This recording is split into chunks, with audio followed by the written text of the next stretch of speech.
think clients, they just don't realise how bad it is until you look under the hood and say, you do realise that none of your tracking's working. It really shocks me just how few people who are running meta ads, for example, have got the conversion API set up properly and server-side tracking. I still think there's a big black hole around that. So consequently, if you're spending any money on Facebook, which obviously a lot of people do, and you actually want to run catalogue ads or one of the advantage product ads, whatever, and you're not bringing in the conversion data, then how the hell is the algorithm going to be able to have any data to work on? And talking at events and people still don't know what I mean by conversion API and server-side tracking. So I think there's a couple of reasons why it's ending up not being done. Personally, I'm like, I'd be so all over this if I was still running ad campaigns. I'd be down in the weeds getting it all done. So naturally, I'm like, why would people not be doing this? But of course, it's not a natural skill set, and we're in an era at the moment where, with all the shifts that are happening, especially with the ad platforms and with the amount of noise and the maturation, I suppose, of the e-commerce industry, is we're now in a place where the marketer is being pulled in lots of different directions. You know, if we want to get the ad platforms to work well for us, we've both got to get great creative, which means getting really good at customer research, creative creation, copywriting, images, product photography, etc., which kind of comes in. We've then got the drive for profit somewhere in the middle, where we've got to become really good at understanding inventory management to some extent. And then down at the bottom, we've suddenly got a scenario marketing report. We're going, is that INCVAT or XVAT? I think actually the universal analytics world enabled us to be wrongly very lazy when it came to attribution and just expect it to be there.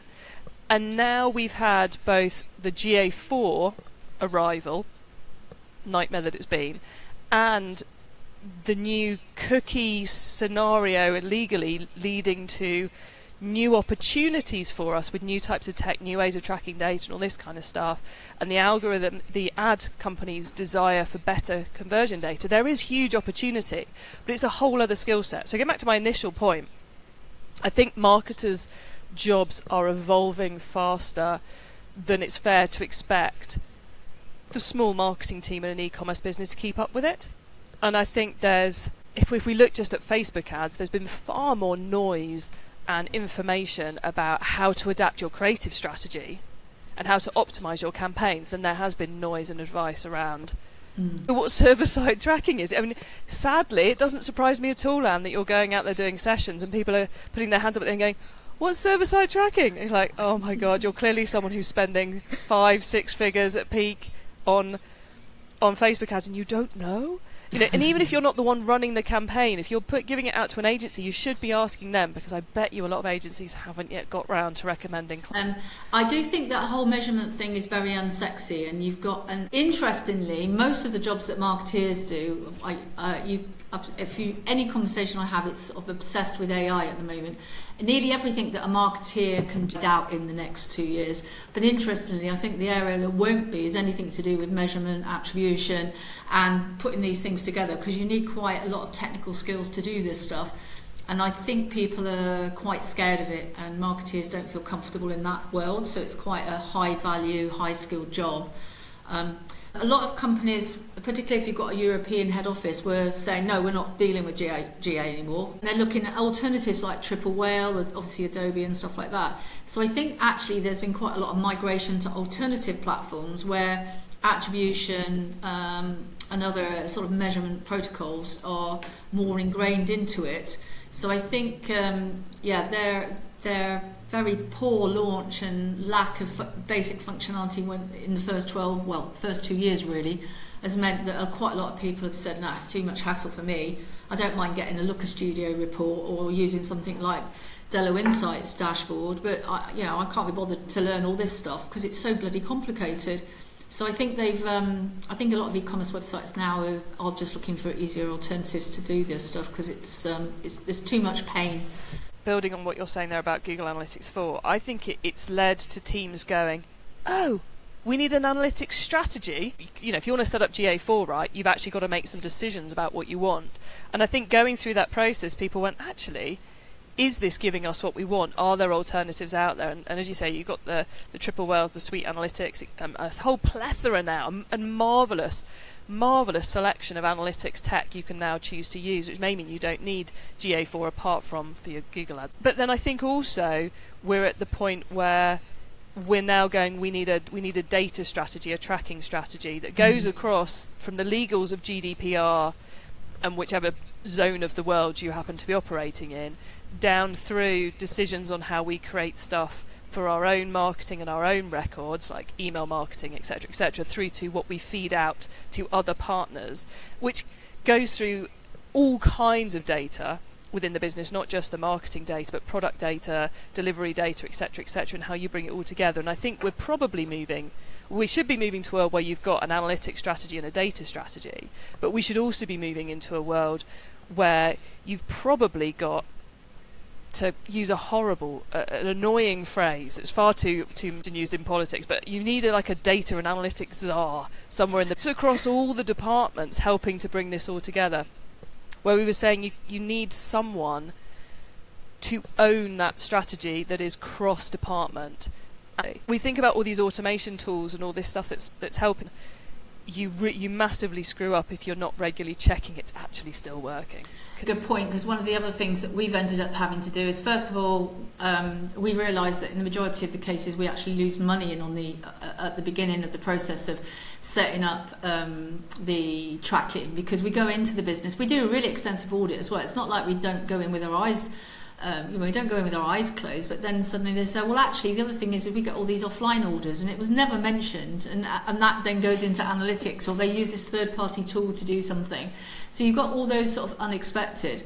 So the cost of doing all the tracking becomes more expensive than, for example, setting up the ads accounts or setting up the sort of tech SEO side of things. And secondly, now we realise that there's a constant demand for regular changes or checks or updates, because things break all the time. So we've ended up having to put in, like you've got like a client account management and one of your line of your media, we've actually got an analytics measurement. It's only sort of a third, half a day a month, depending on the size of the account, but it's not an insignificant amount, and people aren't used to it. But I think when you go in and say, you do realise it just isn't working, or this is so badly broken we can't really help you until it's fixed. And we have to be quite stubborn. So basically we say, well, if we don't do it, we really don't want the work, because if you can't measure it, you can't manage it. So I totally agree, because I'm a great believer that there's not one piece of tech that's perfect for everyone, especially in the e-commerce space, which is why it comes back to having that strategy and working out what you actually want to know, why you need to know it, and creating a strategy before you go out there and buy your tech, and definitely before you start setting it all up. But I think also there is now, because we've had this shift over the last 4 or 5 years, there is now tech available. There are now experts in this space available, often weirdly coming out of the SEO world. I seem to find a lot of SEO freelancers who are amazingly good at this stuff. So there are now people out there who can help you put the strategy together, who can help you implement. Your ad agency should obviously be able to help you with this stuff, but they're only in one part of it, but there is a lot of help out there to help you get it right, but start with the strategy. The people that we've been talking about that aren't into this probably will, how do I improve the amount of conversions I'm recording in? It will be something much more colloquial, because they'll be describing the problem rather than understanding that first-party cookies and server-side and conversion API is the solution, unless they've happened to read something about it. So maybe the sorts of things that they will be searching on is sort of analytics agency or something very generic like that, because they don't really necessarily know. They might say, oh, my conversion campaigns, my meta conversion campaigns are not working. But most people learnt that 4 years ago and have stopped doing it and not bothered to revisit it. That's why there's so much money that can be made if you can get this right. So we had one example of a standard, I won't say which e-commerce platform it was, but they use a standard off-the-shelf cookie consent, and they lost 80% of their data overnight because the design was so terrible of the way that it was tracked and the implementation, and therefore they lost all their traffic. So if you do a cookie consent and you do it badly, you can be talking about devastating hits in traffic measurement, and then you go into that downward cycle with peak performance max. But irrespective of all this, you've still got the problem that even if you are using GA4, the attribution is so bad that the direct bucket gets the credit, everything gets stuck in there anyway. So I've seen huge amounts of, spend loads of money on Facebook ads and it doesn't appear anywhere, it's all indirect. And so you have got problems like that, which obviously Google is nowhere near matching what's happening over in Facebook or Meta. And then also depends on what attribution window you use, because if you're using a view through, it will look like Facebook's absolutely amazing, but actually the revenue isn't there. So I think there's a whole load of issues like that we've not talked about. Well, I guess the starting point is to use a cookie management platform, but you need one that's been approved by Google for consent mode 2. We tend to default to CookieBot because it tends to be reasonably easy to control. Some of them are quite problematic. The settings aren't very good, and they can be quite difficult to install. My answer to that would be when you start having an attribution problem. For a lot of small businesses, I think we have to split attribution from data tracking to power the algorithm, because they're two separate things. Attribution is about you as a business deciding where the best place to spend your money is. And then the other part is about feeding the right information back into Google, to Facebook, etc., to enable them to understand the impact of their traffic to drive the right people to you. So I think let's split those two. This part, the putting the right information into Facebook ads and Google ads, everybody should be doing. Whether it's the off-the-shelf server-side tracking into Facebook ads, getting your Google Analytics set up correctly to go Facebook tracking into Facebook, weirdly enough, your Google Analytics going into Google ads and keeping it that basic, or whether you're buying what are relatively low-cost tools to help you do it, that bit everybody should be doing. If you're spending any money on Google ads or Facebook ads, you're a muppet if you're not doing that, because you can spend all that you want on the top end with the creative, but you're hamstringing yourself at the bottom if the platform doesn't understand what the data's doing for you. When it comes to the attribution side of it, understanding how to make better marketing decisions in your business, the incremental gains that you have, I think you probably are in the £50,000 to £100,000 ad spend a month before it's worth investing in it, and that.